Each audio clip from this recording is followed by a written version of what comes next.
மார்கழி மாதம் ஆரம்பித்து இன்றைக்கி 3வது நாள். என்னோடய டே வந்து பார்த்திங்கன்னா இந்த மாதிரி 4:40க்கு ஸ்டார்ட் ஆகும். நான் ஃபஸ்ட்டு வந்து பார்த்திங்கன்னா டைம் எல்லாம் பார்த்துட்டு அதுக்கப்புறம் வந்து டோர் ஓப்பன் பண்ணுறதுக்கு முந்தி கிச்சனில் வந்து போயிட்டு சாமியை பார்த்துட்டு தான் அதுக்கப்புறம் கதவையே திறப்பேன். தண்ணி வந்து ரொம்ப சில்லுன்னு தான் இருக்கும். ஸோ ஃபஸ்ட்டு வந்து போயிட்டு குளிச்சுட்டு வந்த உடனே பாலை வந்து அடுப்பில் போட்டுட்டு நல்ல டீப் சிம்மில் வச்சுட்டு மற்றபடி இந்த வாசல் தெளிக்கிற வேலையை ஆரம்பித்தேன்னா பால் வந்து பொங்குறதுக்கும் எனக்கு இந்த வேலைகள்லாம் முடியறதுக்கும் கரெக்டாக இருக்கும். ஸோ அதனால் நான் ஃபஸ்ட்டு வந்து என்ன பண்ணுறேன்னா அடுப்புக்கிட்ட போயிட்டு நேற்றே ஆல்ரெடி எல்லாமே தொடச்சி வச்சுட்டேன். ஸோ மார்னிங் எந்திரிச்ச உடனே பால் காய்ச்சிட்டு அந்த வேலையெல்லாம் முடிச்சாச்சு. அதுக்கப்புறம் நேராக வந்து வாசலில் தெளித்து மாப்பெல்லாம் போட்டாச்சு. இதே வந்து நம்ம வந்து அப்பார்ட்மெண்ட் இல்லாமல் இண்டிவிஜுவல் ஹவுஸ் மாதிரி இருந்துச்சுன்னா இன்னும் கொஞ்சம் வேலை அதிகமாக இருக்கும். ஆனால் இன்னும் அழகழகாக பெரிய பெரிய கோலமாக போடலாம்.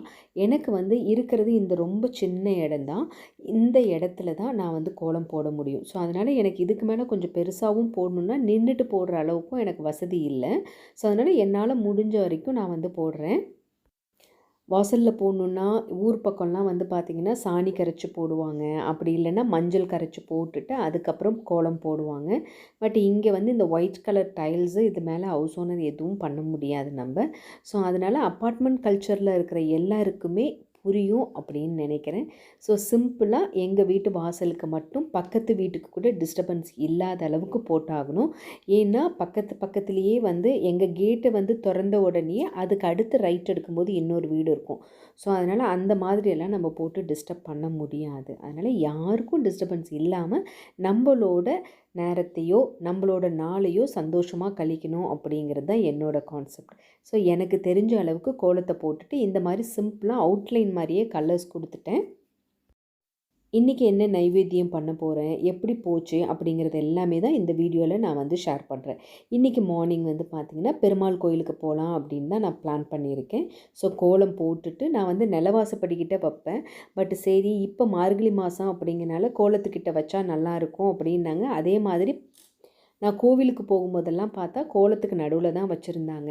சரி ஓகே நம்மளும் அதை கொஞ்சம் ஃபாலோ பண்ணலாமே அப்படின்னு சொல்லிட்டு இன்றைக்கி வந்து நான் இந்த மாதிரி ட்ரை பண்ணியிருக்கேன். அரௌண்ட் எனக்கு இது எல்லாமே முடிக்கிறதுக்கு வந்து பார்த்திங்கன்னா ஒரு 5:30 5:45க்குள்ளே இந்த எல்லா வேலையுமே முடிச்சாச்சு. அதுக்கப்புறம் கிச்சனுக்குள்ளே வந்து பாலும் நல்லா பொங்கி ஆறிடுச்சு. ஸோ அதை வந்து அப்படியே தனியாக சாமிக்கு நைவேத்தியம் பண்ணுறதுக்கு தயிர் ஊற்றுறதுக்கு தனியாக எடுத்து வச்சுக்கிறேன். ஃப்ரெஷ்ஷாக மார்னிங் வந்து காஃபி குடிக்கிறதுக்காக எனக்கான டிகாஷன் வந்து நான் ரெடி பண்ணிக்கிறேன்.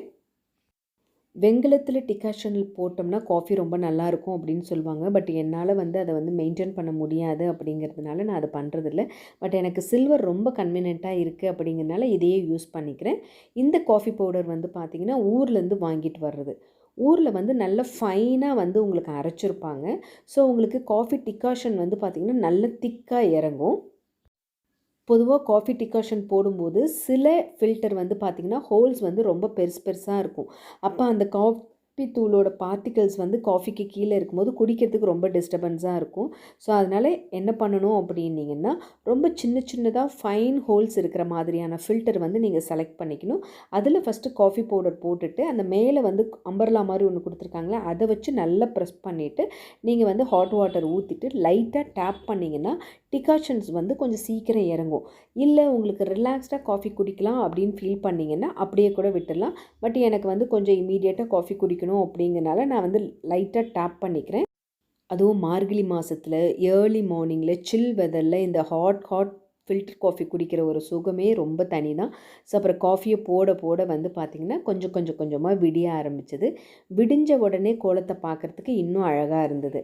இந்த மாதிரி பழக்கம் யாருக்கு இருக்குது அப்படின்னு சொல்லுங்கள். நம்ம போட்ட கோலத்தையே நம்மளே வந்து பார்த்து ரசிக்கிறது. ஸோ காஃபி போட்டு எடுத்துகிட்டு நான் கோலத்தை அப்படியே பார்த்துட்டே நான் வந்து என்னோடய காஃபியும் குடிச்சிட்டு அதுக்கப்புறம் பிரசாதம் செய்கிறதுக்கான வேலையில் இறங்கிட்டேன். புளி சாதம் தான் இன்றைக்கி சாமிக்கு படைக்கலாம் அப்படின்னு சொல்லிட்டு பொதுவாகவே இந்த மாதிரி வெரைட்டி ரைஸ்லாம் கடவுளுக்கு நைவேத்தியம் பண்ணுறதுக்கு ரொம்ப ஆப்டாக இருக்கும். ஸோ அதனால் இன்றைக்கி புளி சாதம், நாளைக்கு ஒரு சாதம், அந்த மாதிரி வெரைட்டி ரைஸ் கூட கண்டிப்பாக வந்து மார்னிங் நைவேத்தியத்துக்கு பண்ணலாம். ஒரு ஸ்வீட் ஆர் காரம் அப்படி இல்லைன்னா ஏதாவது ஒரு சுண்டல் வகைகள் அந்த மாதிரி தான் நான் பிளான் பண்ணுவேன். வெண்பொங்கல், தேங்காய் சட்னி அந்த மாதிரி எல்லாமே பண்ணியிருக்கேன். உங்களுக்கு எது கன்வீனியன்ட்டோ அது வந்து நீங்கள் பண்ணலாம். என்ன மார்கழி மாதத்தில் 30 நாளுமே நம்மளுக்கு கடவுளுக்கு காலையில் பிரம்ம முகூர்த்த டைமில் நைவேத்தியம் பண்ணோம்னா ரொம்ப ரொம்ப நல்லது அப்படிங்கிறதுனால இது எல்லாமே நம்ம முன்னோர்கள் சொல்லியிருக்காங்க. ஸோ அதை தான் நான் ஃபாலோ பண்ணுறேன். ஸோ காஃபி எல்லாம் போட்டு குடிச்சிட்டு ரைஸையும் நான் குக்கரில் வச்சுட்டு அதுக்கப்புறம் பசங்களுக்கு வந்து பார்த்திங்கன்னா இன்றைக்கி உளுந்த கஞ்சி தான். ஸோ அதையும் போட்டு நல்லா ஆற வச்சு பாலும் நாட்டு சர்க்கரையும் கலந்து அவங்களுக்கான கப்லையும் ட்ரான்ஸ்ஃபர் பண்ணி கொடுத்தாச்சு. இந்த மாதிரி ஒவ்வொரு வேலை முடிக்கிறதுக்குள்ளே நான் சாதத்தை குக்கரில் வச்சு ஆஃப் பண்ணிவிட்டு கோவிலுக்கு போயிட்டு வந்துட்டேன். எங்கள் வீட்டுக்கு பக்கத்தில் நியர்பை கோயிலுக்கு போயிட்டு வர்றதுக்கு ஜஸ்ட் ஒரு 30 மினிட்ஸ் அந்த மாதிரி ஆகும்.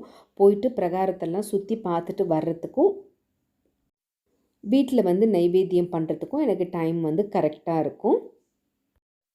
பிரம்மமுகூர்த்த பூஜைக்கு விளக்கு ஏற்றி வச்சுட்டு அந்த விளக்கு அணையிறதுக்குள்ளேயே ஒரு 7 ஆர் வந்து 6:45 அந்த ரேஞ்சுக்கு வந்து பார்த்திங்கன்னா நான் வந்து மார்னிங்கே ஊதுபத்தி சாம்பிராணி எல்லாம் போட்டு நைவேத்தியமும் பண்ணி முடிச்சுருவேன். ஸோ என்னோட மார்கழி மாதம் டெய்லி மார்னிங் ரொட்டீன் இது தான். நீங்கள்லாம் என்ன பண்ணுறீங்க அப்படின்னு மறக்காமல் கமெண்ட் செக்ஷனில் கமெண்ட் பண்ணுங்கள்.